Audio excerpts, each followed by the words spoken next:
Hi, I'm Ashley Cooley, a birth, baby, and sleep educator and mom of 3.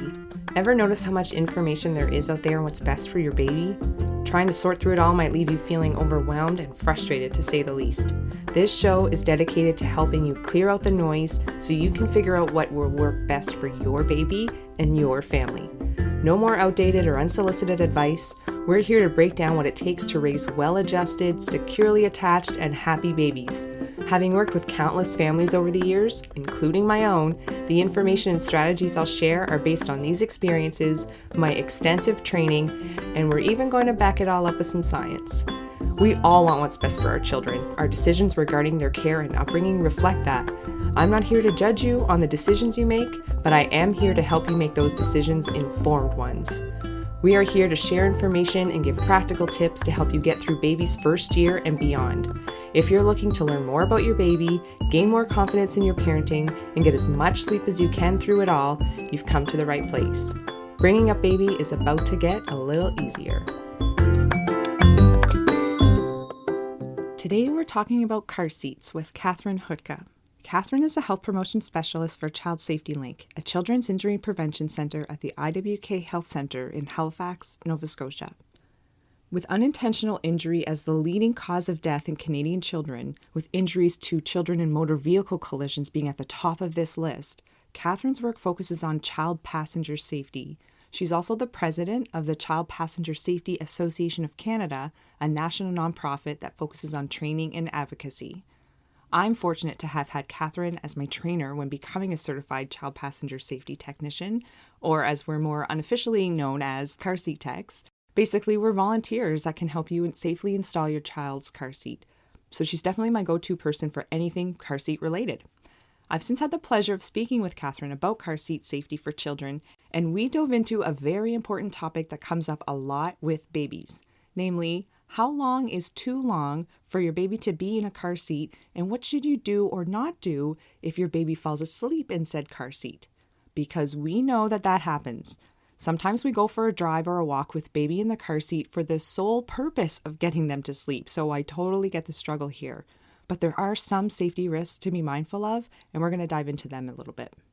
But first, Katherine shares with us 5 basic but important tips on how to ensure your child's seat is installed correctly and is safe for them to use. I will say that most of the data and most of the information that I use and that I quote and that guides me in my work in Atlantic Canada is we did do a roadside study where we did look inside vehicles and we looked in approximately 1,100.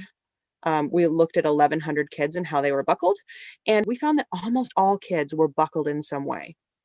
But we did find that 73% of car seats, so that's like forward-facing, rear-facing car seats, were either used or installed incorrectly in a key way. And I'm going to talk about that in just a second, like what those top 5 ways are. So 73% of those seats, and we weren't reading manuals, we weren't being that detailed. We had a very basic checklist of, is it installed tightly? Is the child tightly attached to the car seat? And we found that 73% of those seats were used or installed in a way that was unsafe. We also found that 30% of children who were using a booster seat did not meet the 40-pound weight minimum. So they didn't meet the bare minimum to be using that booster seat for safety. And we also found that 52% of the kids we saw in seatbelts did not fit their seatbelt correctly without a booster seat. So there was a lot of things that could improve the safety of kids that we were seeing. And so when it comes to like a top 5 things that parents need to know, we actually did make Child Safety Link a couple of years ago for Child Passenger Safety Week. We made like a top 5 for a safe ride. Like if there was 5 things we wanted to talk about around child passenger safety, car seats, booster seats, seatbelts, what would those be? And it came from the study. And so we broke it down to the 3 main things that we saw when it came to that 73% of car seats that were used or installed incorrectly. So the first 3 things are about that. So the number 1 thing was make sure your child's harness is snug, right? So we were seeing where it was loose, maybe it was twisted, maybe the child's harness wasn't coming out in the right slot for the harness height. And so make sure your child's harness is snug and correct. That was the first thing. The second thing was make sure that the car seat is installed tightly to the vehicle. So we want to see the seat attached to the vehicle using either the lower anchors or the seat belt. And if you're using the seat belt, it has to be locked in some way so that it stays tight. Most of them lock by pulling them all the way out until you hear that click. Mhm. And so that it tightens but doesn't loosen again. So that's the main way that the seatbelt is locked. And so that when the seat is installed, it should move less than an inch where it's attached to the car. So that's like giving it a firm handshake side to side or front to back. It should be really snug to the car. So we are just looking for where it's attached with the belts through the belt path to the car. We're looking for it to move less than an inch side to side or front to back at that point. It can pivot around that point. You will find that with a rear facing seat, it will flip up and down a little bit, right? You could shake it side to side from that point, but we're not looking there. Our third thing about using or installing car seats was once a child moves to a forward facing seat, to always use the top tether. Okay, we did see a lot of vehicles. In fact, there was more misuse with forward facing seats than there were with rear facing seats because that top tether was a key thing that a lot of families missed. Okay, and so it's legally required in Canada. All car seats that go forward facing in Canada are required to use a top tether, and all of the provinces in Canada require you to use your car seat according to instructions.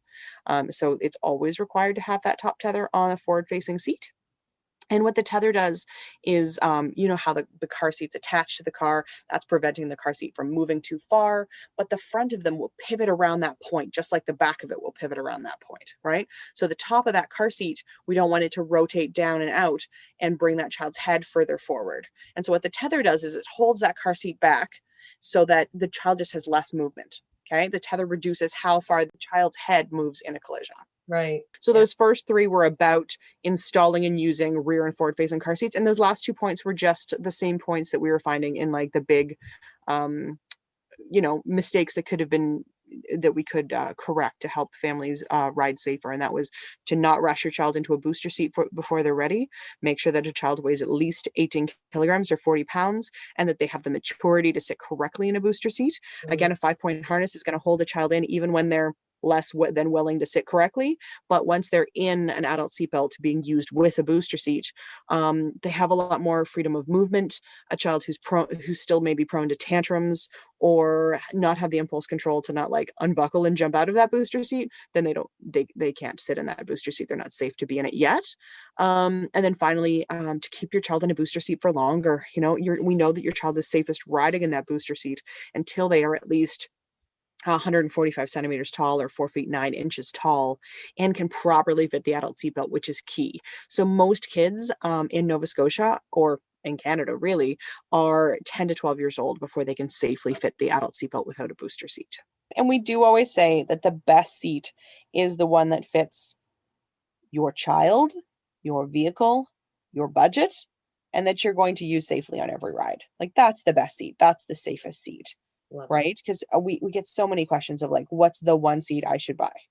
Right? And it depends on what your priorities are. What are you looking for? Mm-hmm. What do you like about your current seat and what do you hate about your current seat? And to look for a product that meets those needs. We have there's a lot of choice. There's a lot of options. There's a lot of particularly newborns, infants, younger babies. I know there's some older kids too that like to do this, fall asleep in the car. So as a car seat child passenger safety technician, I was going to call myself a car seat tech, as many people refer to us as, and a child sleep consultant. It's certainly something that is talked about in my world quite a bit. So naturally, babies are going to fall asleep. Children are going to fall asleep in the car. But if we're specifically talking about babies as well. And infants and newborns and safe sleep, is that what we're talking about? Exactly. Yeah. Like there's definitely some guidelines, some best practices around that. I wonder if you wanted to speak to some of that. Sure. So I do a training for nurses across Nova Scotia as a part of their policy to offer education to families. So we just did kind of a bit of a splurge, I guess I'd call it, where we went around and we brought everyone's training. We offered it throughout the summer over the last few months.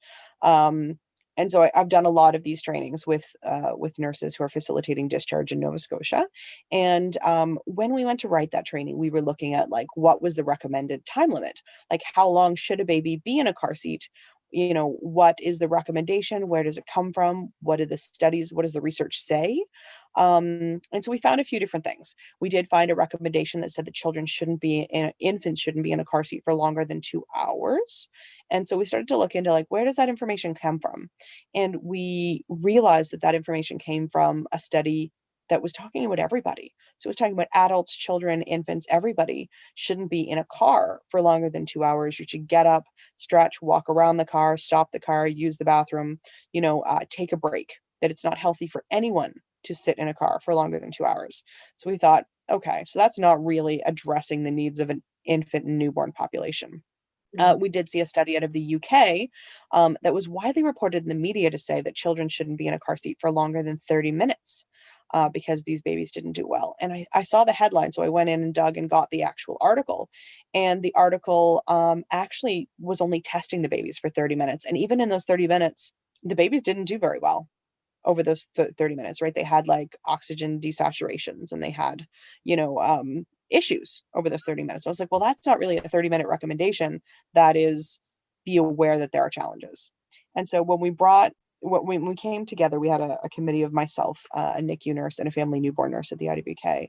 And our recommendation, so what we put together based on what we could find in the research, was we know that a semi-upright position is not healthy for a newborn.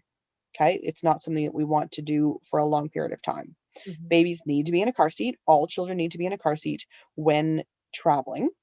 But the recommendation is to always take the baby out when you arrive at your destination, Mm-hmm. to always, to never leave them to sleep in a car seat if you carry it into the house, to always take that baby out and transfer them to a safe sleeping place. And that would be either, a Canadian approved crib or bassinet, and to not leave your baby unattended in a car seat to sleep ever. So that's the recommendation, which makes it a little bit tricky. And we did find the Canadian Pediatric Society does have a statement around babies who are born at less than 37 weeks gestation. And it had three main recommendations. And one was that all parents and families should be counseled and offered education on car seat safety and how to safely position their infant in the car seat. And the second one was that time should be limited in the car seat to only travel, that they should not be in a car seat when they are not in transit, when they're not driving. And so we've kind of taken that to heart and said, like, you know what, always remove your child at your destination. Don't leave your child in a car seat when you're not traveling. Right. It's definitely, I 100% agree, obviously. It's definitely a tricky thing to put into practice. Certainly, a lot of babies do fall asleep in the car.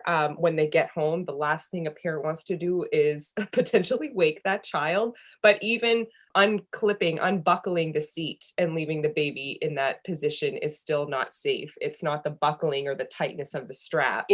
It's actually more unsafe to unbuckle a child and leave them in the car seat. Buckles are keeping that child in position. It's not the snugness of the harness, although I'm sure that might be a factor when it comes to, sudden infant child death or, unsafe sleep. But when you unbuckle or loosen any of the straps, it poses a strangulation risk. So some people have been known to loosen the straps and then a baby might slide down and then strangle on the chest clip. That's happened. If you unbuckle the straps entirely, babies have gotten wedged in a chin to chest position because they're not being held correctly in the car seat. They can slide down and actually be wedged sideways in a car seat. There has been babies who've fallen. It's too great a risk to leave a baby in an unbuckled car seat ever. When it comes to our mental health minute for today, I want to continue this conversation about babies sleeping in their car seats, because let's face it, it does happen. I do not want you to feel like you could never allow your baby to fall asleep in the car seat. Going down this rabbit hole will only make you feel less than a great parent, but you are a great parent. Your baby just wants to sleep. So we're all going to make decisions based on our own experiences, knowledge, and cultural or environmental influences. So as always, I want you to have all the facts so that you can make the best informed decisions you can when necessary. So now, how do we make decisions based on this information? Here are just a few options to give you some examples. If you're planning to go for a walk with baby with the hopes that he or she is going to squeeze in a nap, can you maybe use a carrier instead? Or if you have the equipment, some stroller and car seat combos have a bassinet that lays flat instead of the traditional car seat. So laying flat while out for a stroll might be an option for some people. But if these are not options, or if you're driving while the baby falls asleep in the car seat, limit the travel time as much as possible. Definitely not going over 2 hours without a stretch, and probably a good time to feed them anyway, let's be honest.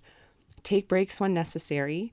Take the baby out of the car seat once you've reached your destination and can safely do so, and then you want to gently and gingerly transfer them to a safer sleeping surface, like their crib or laying on your chest or up on your shoulder.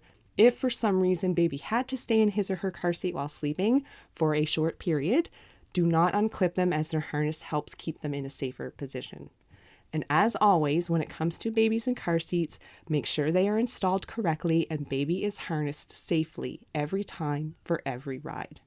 So I really hope this conversation helps when it comes to just having peace of mind that, again, it's okay that your baby is sleeping in the car seat. We just want to make sure that, there are some parameters around that. It's not a regular thing. It's not something you're having to do every time they sleep. We certainly wouldn't want them sleeping for long stretches, say for their overnight sleep in a car seat. So these are things we want to keep in mind when it comes to safety, but also being realistic that these things happen. So how can we make this the safest way we can make it? For more information about safety regulations and information on anything related to babies and children when it comes to safety, check out Child Safety Link's website, which we'll link to in the show notes. And to find a certified car seat tech that can help you with your car seat questions, visit Child Passenger Safety Association of Canada's website, which we'll also link to in the show notes, to find a tech in your area. Looking for more? Check out birthbabysleep.ca, where you'll find new baby resources, prenatal classes, and sleep help during the childhood years. You'll also find me on Facebook and Instagram at birthbabysleep. Don't forget to subscribe, and remember to leave a review or a rating so that others can find us. I'm Ashley Cooley, and we'll see you back here next time.